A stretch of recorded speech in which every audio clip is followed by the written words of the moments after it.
You say, what's this got to do with strategy? Well, everything. We can really understand that our preconceived ideas are getting in the way. He also says that we need to have an open heart, as he calls it, which is it's empathic listening, I in you listening, that you can really start to hear what the person's trying to say. You're listening to them. And the enemy of that is our voices of cynicism.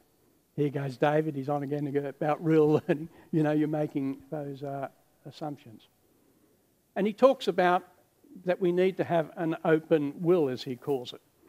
That is, if something is starting to emerge, something new, we need to have the courage and the will to let things go. Even things that we might hold precious, in order to allow new things to come. And that takes a lot of courage. And he said that the enemy of that is what he calls our voices of fear, false evidence appearing real. That why innovation is about implementation, it's about the doing, not about the bright ideas. We all have wonderful ideas. What we don't seem to be able to do is put them into use. And we're fearful of that. We might criticise, etc. He says if we can get to this place where we can connect all that by being really present, we can start to see what is our real work and what is what we want to do.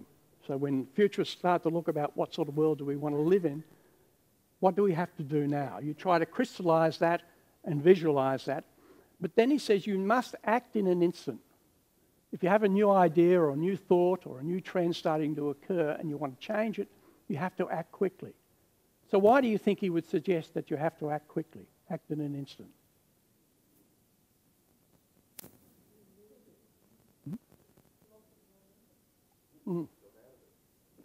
Yeah. All that. But what will happen is all these voices will start to come in very quickly.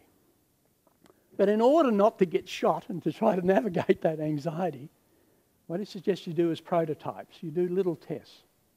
And essentially what you're trying to get from those little tests is feedback.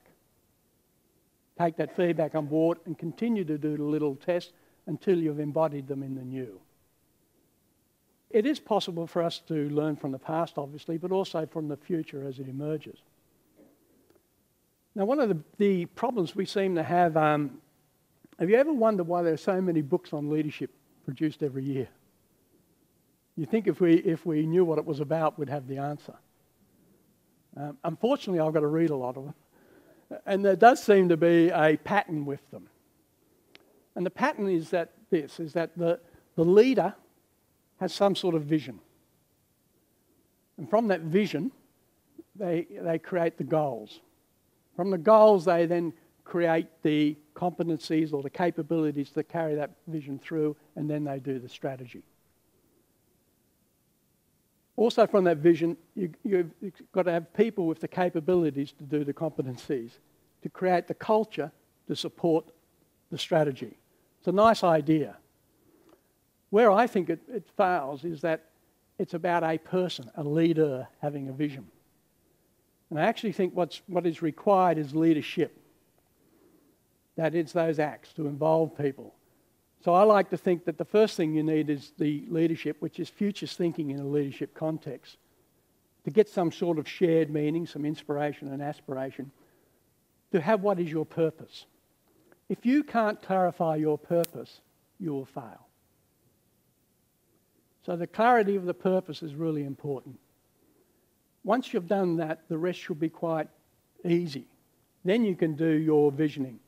As Richard Norman, the late Swedish scholar, said that, in fact, one of the most common errors, I'm tempted to say tragedies, I see in business and other organisations, is giving into the pressure of premature closure of deciding on a vision or a strategy before a design space has been evolved so that there is a real choice between options.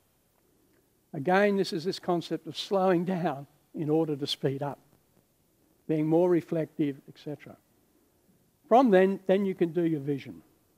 Then you've got your goals, your competencies, your strategies, your execution of the strategy, people with the capabilities to follow through those competencies, the attitudes and behaviours, which is the culture, to support that strategy. You've got the technical and rational, your IQ if you like, but you've also got your adaptive and non-rational, your EQ and your SQ and any other Q you can think of. So I think this is where the future thinking is important. Take the time to start thinking about what is really the purpose, what you really want to achieve, before you get stuck in the old pattern. Looking at some global shifts. Obviously, these are some of the global shifts that are happening. Energy from non-renewable to renewable. I just yesterday was introduced to Amory Lovin's new book called Reinventing Fire. Amory Lovins wrote the book on natural capitalism. And what he's saying by 2050, there'll be zero need for fossil fuels, coal, or whatever. That the reinventing the fire is obviously coming from the sun. And the savings are terrific. They're in the trillions of dollars. But the number of new jobs that creates is also terrific. So we spend, in Australia, we used to live on the sheep's back and now we live on the coal back. It's quite short. You know, we sold off our manufacturing. We went for short-term answers. And unless we become the so-called smart country, it's going to be quite difficult.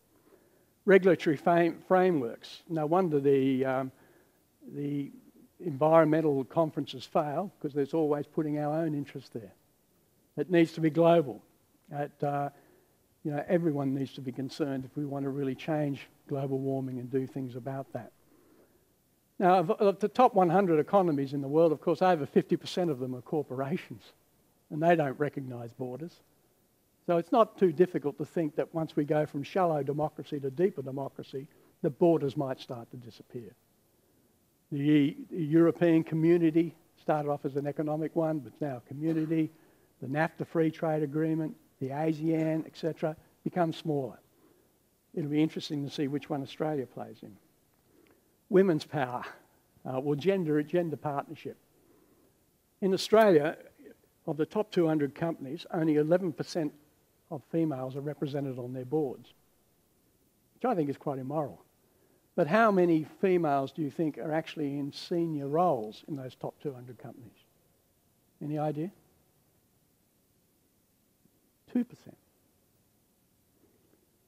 So whilst ever we've got that disparity, I think we've got some problems. Capitalism. We only play in the top tier. You know, those who can afford to play in our game will play in our game. But the majority of the people are below that. So we need to have a more equitable system if we're going to play in reinventing capitalism. Knowledge, from hierarchical to peer-to-peer. Jobs like mine appear to be on the way out, and social networking, peer-to-peer knowledge is starting to come in.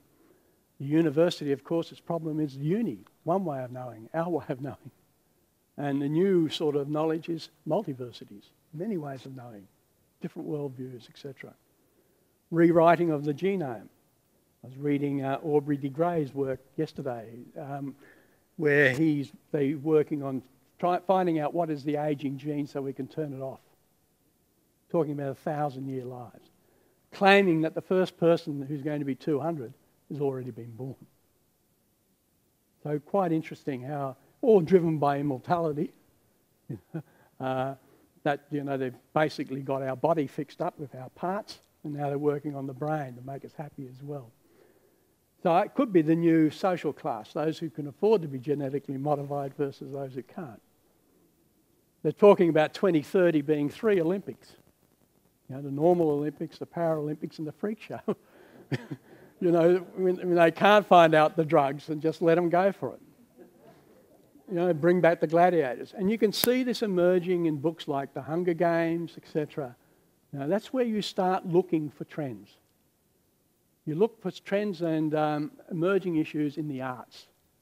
Your Leonardo da Vinci's, your H.G. Wells, these sort of people. You're looking for these idiots who say you can take a device from your pocket, put it to your ear, and talk to someone on the other side of the world. And what silly fool would say that?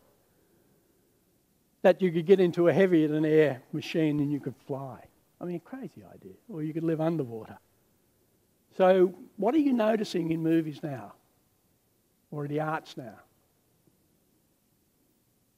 Well, it's this singularity, isn't it? When transhumanism. the Matrix, the iRobots, etc., when parts start to mix. And the analogy is that, like looking after a classic car, you can keep it going forever if you maintain it. And the same with your body, according to Aubrey de Grey, what cells are useful, etc. And the culture. Are we moving from a more materialistic to a spiritual world? Apparently, we're 3 times wealthier than our parents, but only half as happy. So it's really quite interesting.